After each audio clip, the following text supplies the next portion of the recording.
Pandian store சீரியலில் அடுத்த வர எபிசோடில் நம்ம தங்கமயில் இருந்துட்டு அரசிக்கு வந்து கால் பண்ணுறாங்க. அரசி, நீ எப்படி இருக்க, நல்லா இருக்கியா அப்படின்னு சொல்லிட்டு கேட்கவும், அக்கா அது வந்து என்னாச்சு அரசி அப்படின்னு சொல்லிட்டு கேட்டுக்கிட்டு இருக்காங்க.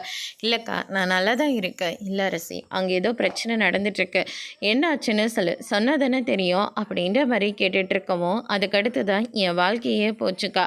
அரசியை பழி வாங்குறதுக்காக தான் இவர் என்ன கல்யாணமே பண்ணியிருக்காரு.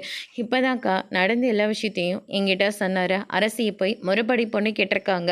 அரசியை கொடுக்க மாட்டேன்னு சொன்ன உடனே இவர் எப்படியாச்சு அரசிக்கு முன்னாடி கல்யாணம் பண்ணணும்னு நினச்சிக்கிட்டு இவர் என்ன கல்யாணம் பண்ணியிருக்காருக்கா, இது எங்கிட்டே வந்து சொல்லிட்டு இருக்காரு. அது மட்டும் இல்லை, ரூமில் உட்காந்து பயங்கரமாக குடிச்சிட்டு இப்போதான்க்கா படுத்துட்ருக்காரு அப்படின்ற மாதிரி சொல்லிகிட்டு இருக்காங்க.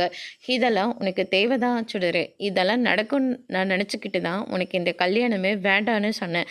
ஆனால் நீங்களாம் எங்கே என் பேச்சை கேட்குறீங்க? என் பேச்சை நீங்கள் யாருமே கேட்க மாட்டேங்கிறீங்க.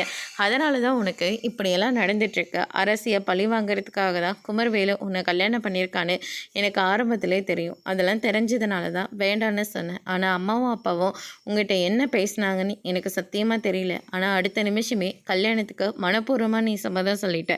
கல்யாணம் ஏற்பாடும் ஒரே நிமிஷத்தில் நடந்து முடிஞ்சிருச்சு. இதுக்கு மேலே நீ தான் அந்த வாழ்க்கையை அட்ஜஸ்ட் பண்ணி வாழ்ந்து ஆகணும் அரசி. உனக்கு என்ன தோணுதோ நீ அதை செய்ய அப்படின்ற மாதிரியே சொல்லிடுறாங்க. அதோடு இன்னைக்கான பிரம்ம முடிச்சிருக்காங்க.